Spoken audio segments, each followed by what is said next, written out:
Assalamualaikum warahmatullahi wabarakatuh. Saya Gita Islamianti Firdaus, NRP 21031 akan menjelaskan mengenai review database 1.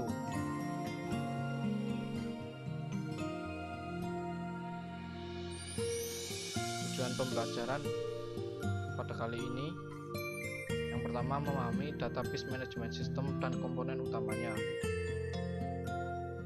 Kedua, memahami ER model dan dapat menggunakannya sebagai desain awal dari database. Ketiga, memahami SQL dan apa saja yang tercakup dalam bahasa SQL. Keempat, memahami konsep normalisasi dan dapat melakukan normalisasi data.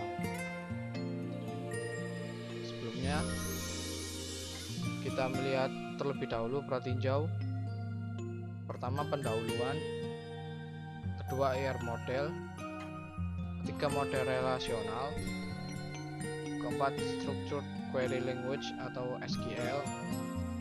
Kelima adalah normalisasi. Pembahasan pertama yakni pendahuluan. Basis data adalah kumpulan data yang dapat digambarkan sebagai aktivitas dari satu atau lebih organisasi yang berrelasi. Sebagai contoh, basis data universitas berisi mengenai entiti, kedua relasi di antara entitas. Entiti misalkan mahasiswa, fakultas, mata kuliah, dan ruang kelas. Sedangkan untuk relasi, diantaranya relasi pengambilan kuliah yang dilakukan oleh mahasiswa, staf pengajar di fakultas, dan penggunaan ruang perkuliahan. Manajemen sistem basis data atau database management system merupakan perangkat lunak yang didesain untuk membantu dalam hal pemeliharaan dan utilitas kumpulan data dalam jumlah besar. DBMS dapat menjadi alternatif penggunaan secara khusus untuk aplikasi, semisal penyimpanan data dalam file dan menulis kode aplikasi yang spesifik untuk pengaturannya.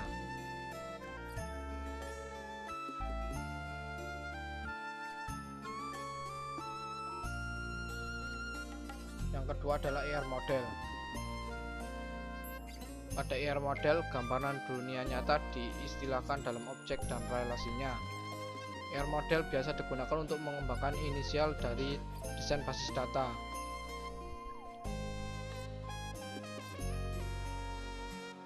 ER model menyediakan suatu konsep yang bermanfaat yang dapat mengubah deskripsi informal dari apa yang diinginkan oleh user menjadi hal yang lebih detail, presisi, dan deskripsi detail tersebut dapat diimplementasikan ke dalam DBMS.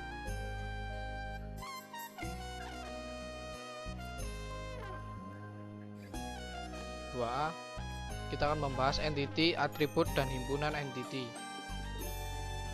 Entity adalah objek dunia nyata yang dapat dibedakan dari objek lain. Entity digambarkan dengan menggunakan himpunan atribut. Himpunan entity yang sejenis disimpan dalam himpunan entity. Himpunan entity adalah kumpulan entity yang sejenis. Contoh gambar entity yaitu entitas employees yang memiliki atribut SSN, name, dan LOT. 2B, relasi dan himpunan relasi. Relasi adalah asosiasi di antara dua atau lebih entity. Contoh relasi antar entity. Misal Ani bekerja di Departemen Farmasi.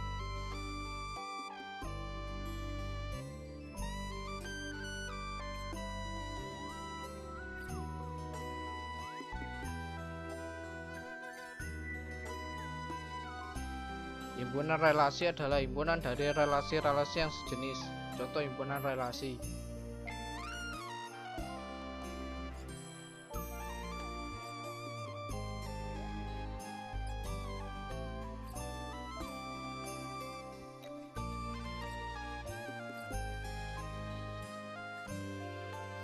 Fitur tambahan untuk ER model.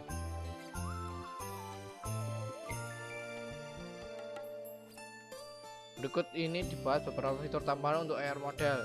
Yang pertama adalah batasan kunci atau key constraint. Pada suatu kasus, seorang pegawai dapat bekerja pada beberapa departemen. Sebuah departemen memiliki banyak pegawai.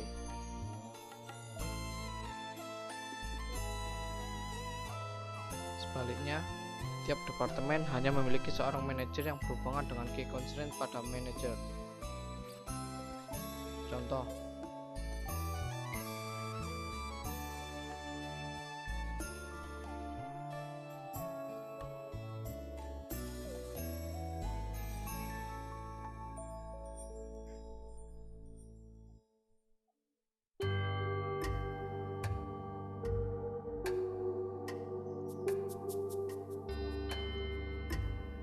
masih pada fitur tambahan untuk AR model.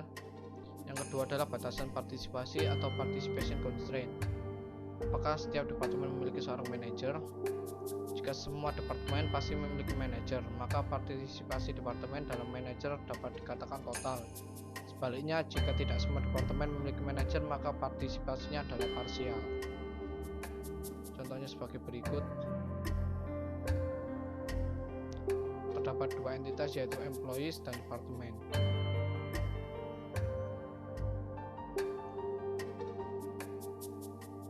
Kemudian entity lemah atau weak entity.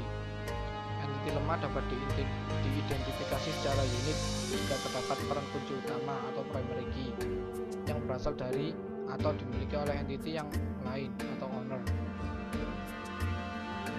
Himpunan entity owner dan entity lemah harus berpartisipasi dalam himpunan relasi one to many atau satu owner banyak entity lemah. Contohnya sebagai berikut.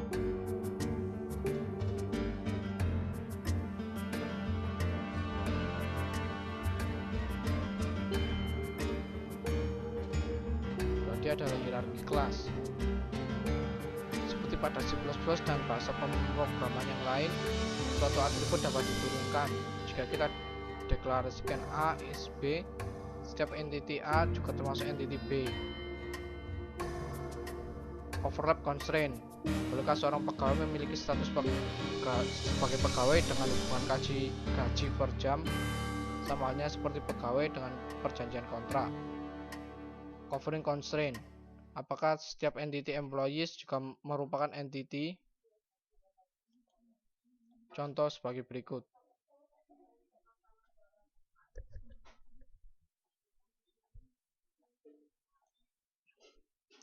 Alasan menggunakan ISA untuk menambahkan deskripsi atribut yang lebih spesifik pada subclass untuk mengidentifikasi entity yang berpartisipasi dalam suatu relasi.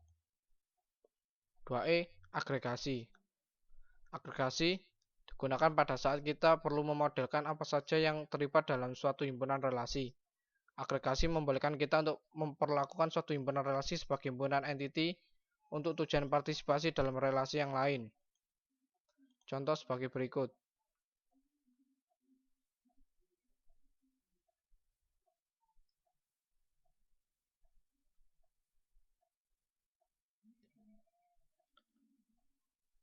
Contoh berikut menunjukkan bahwa monitor adalah relasi yang distinct dengan deskripsi atribut. Juga dapat dikatakan bahwa tiap sponsorship dimonitori oleh seorang pegawai. 3. Model relasional. Basis data relasional adalah himpunan relasi. Suatu relasi adalah himpunan kolom atau tuple. Semua barisnya bersifat distinct atau unik. Sedangkan relasi itu sendiri terdiri dari dua bagian, yaitu yang pertama adalah instance, yaitu tabel dengan baris, kolom. Baris sama dengan kardinalitas, kolom atau field sama dengan degree atau arity. Skema menentukan nama relasi plus nama dan tipe kolom. Contoh relasi misal, student SID bertipe string, name bertipe string, login bertipe string, age integer, GPA adalah real.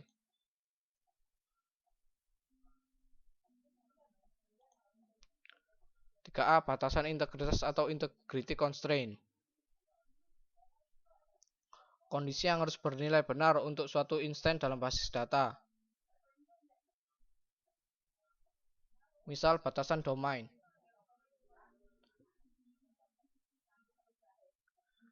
Instance dari relasi disebut legal jika bisa memenuhi semua batasan integritas yang telah dispesifikasi. Batasan integritas juga digunakan untuk menghindari kesalahan dari entry data.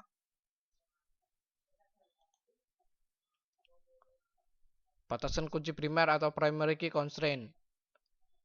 Tidak ada dua tuple yang distinct yang memiliki nilai yang sama untuk semua key fields. Dan key tersebut tidak memiliki subset.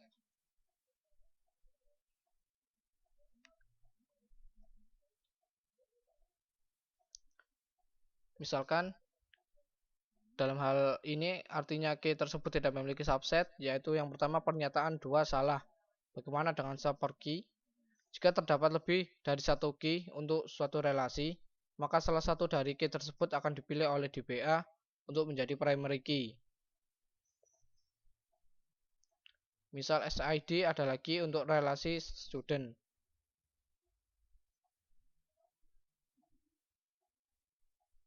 Foreign key. Foreign key adalah himpunan fields dalam suatu relasi yang digunakan untuk referensi ke tuple pada relasi yang lain. Harus berkorespondensi dengan primary key pada relasi yang kedua.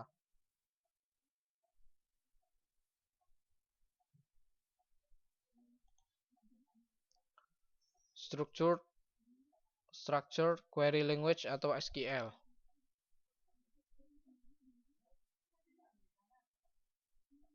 Bahasa database relasional yang dibuat berdasarkan suatu standar. Bentuk dasar dari SQL ada sebagai berikut. Select, distinct, bersifat opsional, select list, from list, where, qualification. Setiap query dalam SQL harus memiliki klausa select yang menentukan kolom yang akan ditampilkan pada hasil, dan klausa from yang menentukan cross product table. Klausa optional where menentukan syarat-syarat seleksi pada tabel yang ditunjukkan oleh from. SQL menyediakan 3 konstruksi set manipulation yang memperluas query dasar, yaitu union, intersect, dan except. Juga operasi set yang lain seperti in untuk memeriksa apakah elemen telah berada pada set yang ditentukan, any dan all untuk membandingkan suatu nilai dengan elemen pada set tertentu, exist untuk memeriksa apakah suatu set kosong atau berisi. Operator in dan exist dapat diawali dengan not. Masih pada SQL atau Structured Query Language. Nested Query. Query yang memiliki query lain di dalamnya yang disebut dengan subquery. SQL mendukung 5 operasi agregat yang diterapkan pada sembarang kolom, yaitu count untuk menghitung cacah, sum untuk menghitung jumlah seluruh nilai, AVG menghitung rata-rata nilai, max mencari nilai paling besar, dan min mencari nilai paling kecil. Kadangkala operasi agregat diperlukan pada sekelompok grup pada relasi. Untuk menulis query semacam itu dibutuhkan klausa group by dan penambahan kata klausa having jika kita ingin menerapkan suatu kondisi terhadap data yang sudah dikelompokkan dengan group by. Kelima, normalisasi. Istilah normalisasi berasal dari EF Code, salah seorang perintis teknologi basis data. Normalisasi adalah proses untuk mengubah suatu relasi tertentu ke dalam 2 buah relasi atau lebih, sehingga skema database menjadi lebih mudah dimengerti dan efektif. Normalisasi dibagi menjadi 3. Yang pertama, bentuk normalisasi 1 atau 1NF. Kedua, bentuk normalisasi 2 atau 2NF. 3. Bentuk normalisasi 3 atau 3NF. Normalisasi 1NF. Suatu relasi dikatakan dalam bentuk normal pertama jika dan hanya jika setiap atribut bernilai tunggal untuk setiap atribut untuk setiap baris. Contohnya sebagai berikut. Sebelum bentuk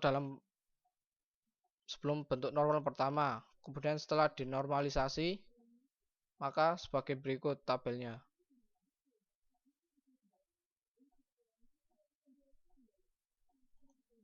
Kemudian normalisasi 2NF. Suatu relasi dikatakan dalam bentuk normal kedua jika berada dalam normal pertama dan setiap atribut bukan kunci memiliki ketergantungan sepenuhnya terhadap kunci primer.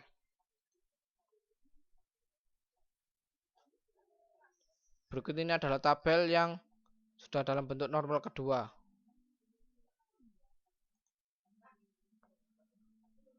Normalisasi 3NF. Suatu relasi dapat dikatakan dalam bentuk normal ketiga jika berada dalam bentuk normal kedua dan setiap atribut bukan kunci tidak memiliki ketergantungan transitif terhadap kunci primer. Tabel berikut adalah belum dalam bentuk normal ketiga. Kemudian setelah dinormalisasi dalam bentuk ketiga adalah sebagai berikut. Baik, sekian pembahasan kita untuk review database pertama. Semoga bermanfaat. Wassalamualaikum warahmatullahi wabarakatuh.